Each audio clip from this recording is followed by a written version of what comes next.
Alrighty, hello everybody, and welcome to another day of science. Today we're talking about adaptations and specifically about adaptations of animal ears and how ears help animals to survive.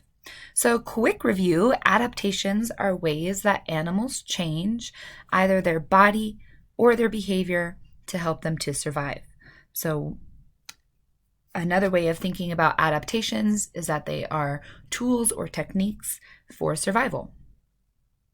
And they can be either structural, so having to do with body parts, such as eyes and ears, your nose, your mouth, your limbs, or your body covering, like your fur and your skin, so any part of your body, or it can be some aspect of your behavior. So whether that means grouping, staying in a herd or a pack, migrating, so moving to warmer places or places with more food, hibernating through the winter, or being active at night, which is also called being nocturnal. So those are ways that animals change their behavior in order to survive. So today we're focusing on a structural adaptation, a part of the body which helps animals survive, the ears. You have two ears on either side of your head, and most animals have two ears. So let's first talk about the very basics of what do the ears do. The ears most obviously help you to hear, right? But what does that actually mean in a scientific sense? Well, whenever you're hearing sound, right? Sound is a vibration. So that means it's like a frequency or a wavelength in the air. So when you're hearing sound, the bones inside of your ear are collecting or vibrating inside of your head. So they're collecting sound by vibrating. So ears are able to sense sound through vibrations. That'll be important later when we talk about animals who don't have ears and how they survive. So ears sense sound vibrations. They're also a helpful tool for communication. So many animals use their ears to communicate. For humans, that's not as common because it's very hard for us to move our ears. You might know somebody in your life who can wiggle their ears or kind of move the skin around their head and make their ears move. But it's very hard for us to point our ears in a certain direction. Whereas some animals have a great ability to move their ears around. If you have dogs or cats in your home, then you've seen this in action. You know that both cats and dogs can move their ears in different ways to communicate how they're feeling or to show you where their attention is and that kind of thing. So animals all over the world and in all different kinds of habitats and environments are using their ears not only to hear things, but also to communicate with each other. And finally, something that you might not have thought of is that the ears also to help certain animals to cool off their bloodstream. So this isn't the case for all animals, but for animals who live in hot places, especially like think of the desert and the savanna, some of those animals have adapted to have really large ears, which helps them to cool off. Their ears kind of catch the breeze, and all of the blood inside of their ears cools down, which helps cool off the entire body. So, 3 specific skills that the ears have: sensing sound vibrations, communicating, and cooling off the bloodstream. For humans, our main use of our ears is this first one. But depending on the environment, ears are adapted in different ways to be able to do all of these things. And also remember that some ears, not all, but some ears can move around independently and point in certain directions. So kind of like I was saying about cats and dogs, many animals can actually move their ears to point in certain directions or to communicate certain feelings. So think about, for example, all of the hoofed creatures like deer and zebra. Even animals like rhino have ears that they can point and move. Then you'll see they all have a specific shape, right? So the shape of the ear is also an adaptation, right? It helps to funnel sound and collect sound that's coming from even far away. Even donkeys and horses have ears like this that they can move in certain directions to be able to tell where certain sounds are coming from. Rabbits have long and good ears. Squirrels. So most of the animals that you're seeing, in fact, all of the animals that I've shown you so far, have been mammals. And mammals are typically the creatures who have these movable ears that you can point in directions. So this mouse, even dogs, like this wolf, or these predators, like this lion. So animals who are able to move their ears, that adaptation can suit both the hunter and also an herbivore. So both predator and prey have ears that can move around.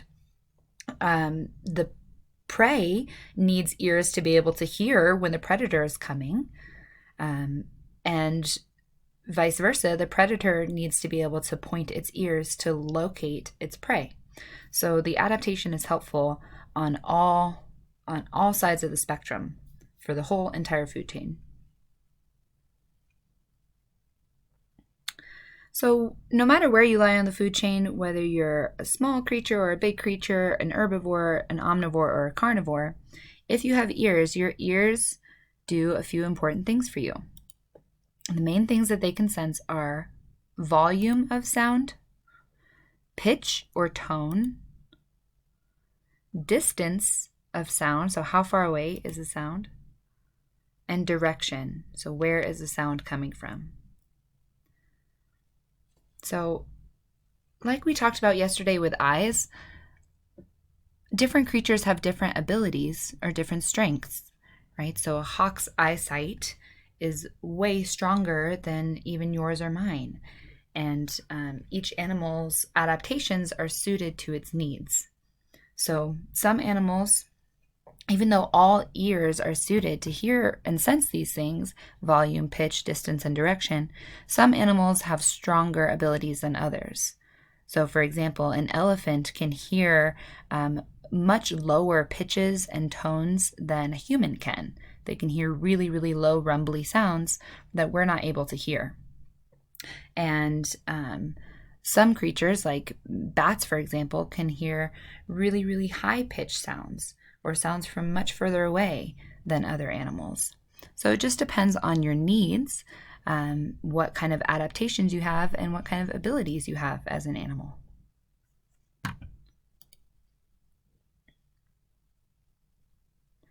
And finally, animals can have either 0 ears or 2 ears.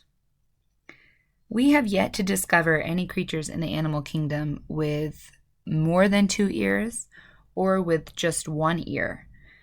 All of the animals that we have discovered so far, at least that I am aware of, have either no ears, so they don't have any ear holes, such as snakes and jellyfish and newts and salamanders.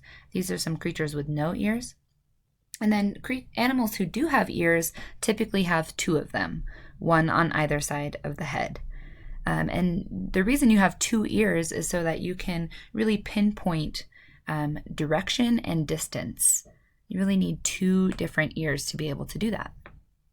So what do the animals who don't have ears, like this snake, how does a snake hear sounds? So remember at the beginning of the lesson that I told you, sound is really just vibration, right? Sound is waves or vibrations in the air. So a snake who doesn't have any ears or ear holes is still able to, quote unquote, hear things. It's not really hearing because it's not through his ears, but this snake is able to sense vibrations through its bones. So through the bones in its face and in its jaw. So as it's slithering along the ground, it's feeling these vibrations.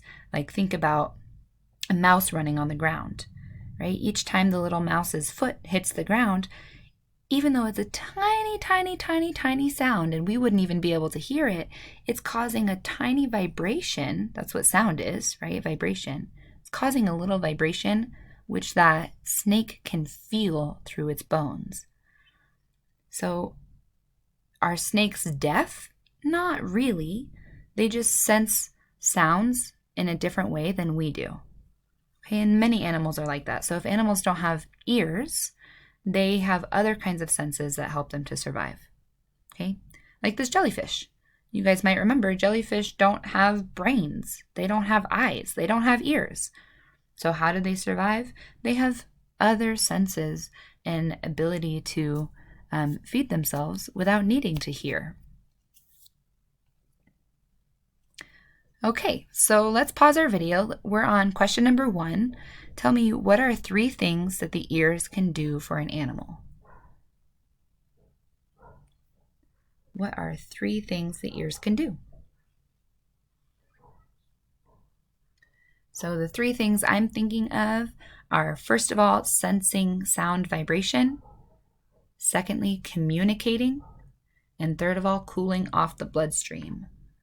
Those are some abilities of ears. All right, so let's talk about some specific animals and their ear adaptations. Again, it would be impossible to cover the entire animal kingdom and talk about how all sorts of different animal ears are adapted. So I'm just going to give you just a quick sampling of the wide variety of different ear adaptations. So let's start with one of my favorite creatures, the elephant. Elephants have the largest ears on Earth. They're humongous. And because of their huge ears, they can hear sounds from many, many miles away. And like I told you earlier, they can also hear really, really low pitches, which makes sense because they make low sounds. So they can hear low, rumbly sounds from many miles away thanks to their big ears. But that's not all their ears are good for. The other reason that they have adapted to have these gigantic, thin, floppy ears is because that helps them to cool themselves off. So they wave their large ears back and forth, and all the little blood vessels inside their ears cool down as they're flapping them, and that helps cool the blood inside of the whole elephant. So it really cools off the elephant from the inside out. It's really a genius technique. And in fact, lots of animals who live in hot places have this technique. So think about the fennec fox. Fennec foxes are animals who live in the desert, and they're well adapted to the heat of the desert thanks to their big old ears. So even though the fennec fox is the smallest member of the fox family, it's the tiniest fox, but it has the biggest ears of any fox. And these ears not only help cool it off, but also make the fox an excellent hunter.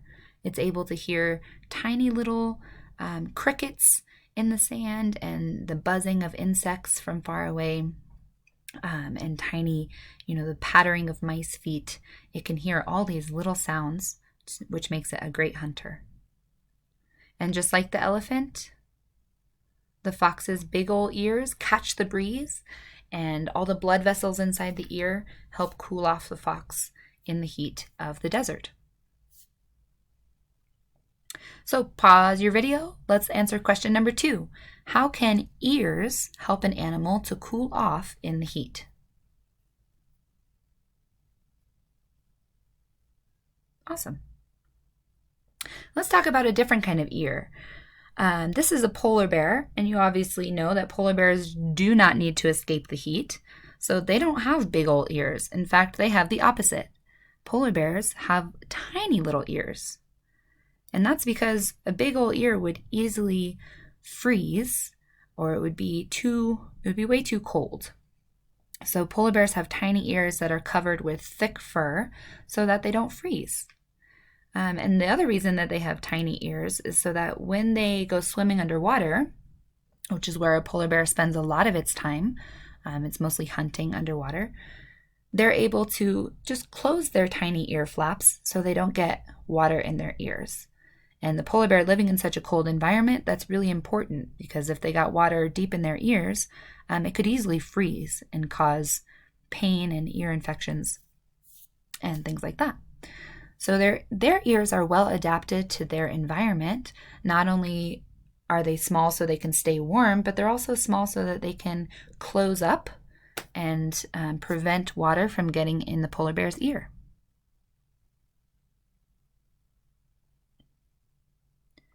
So let's pause the video and answer question number 3. How are a polar bear's ears adapted to its environment?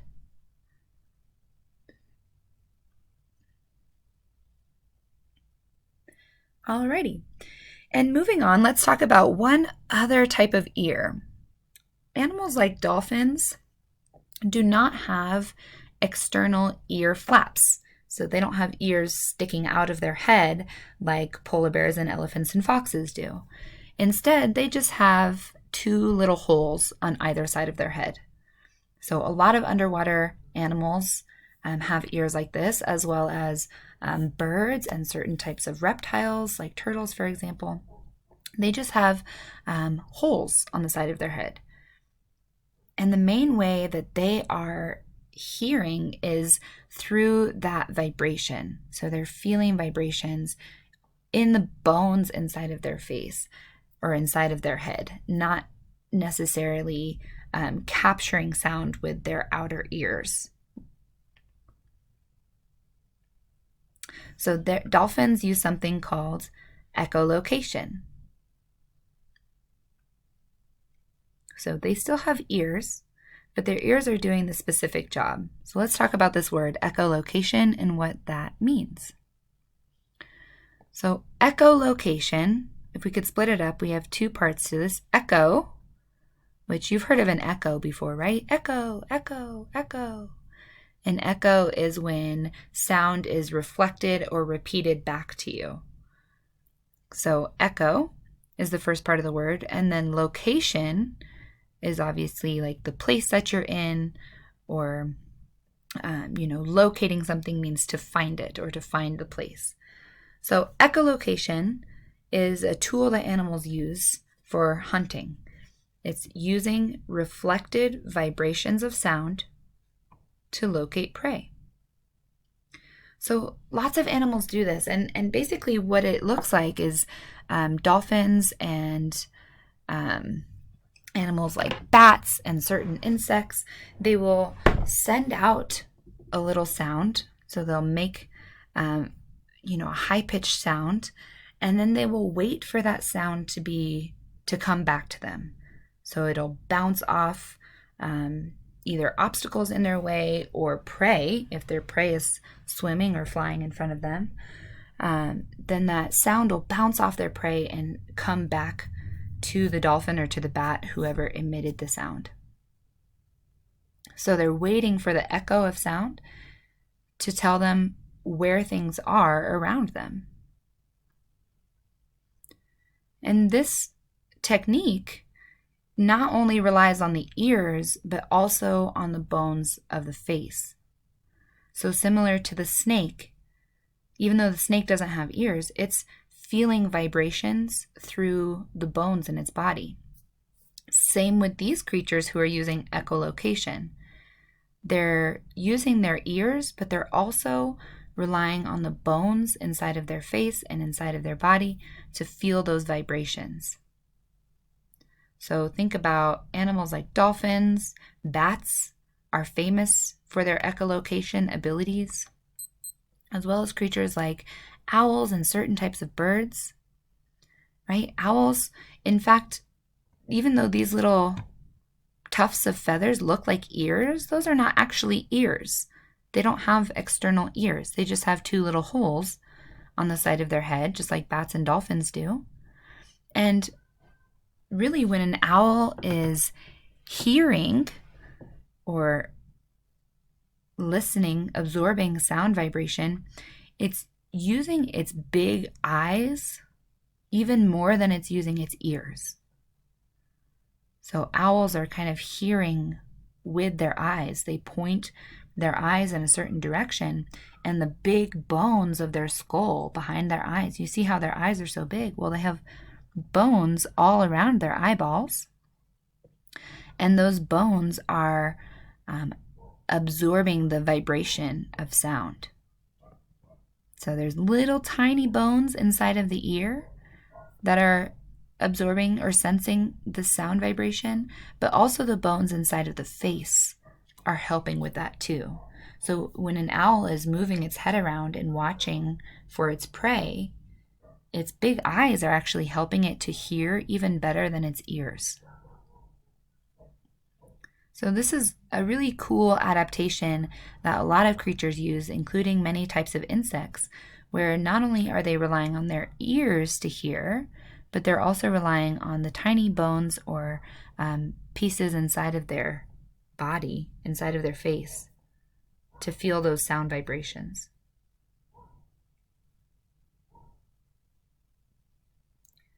Okay, so pause your video. Let's answer our fourth and final question. What is echolocation?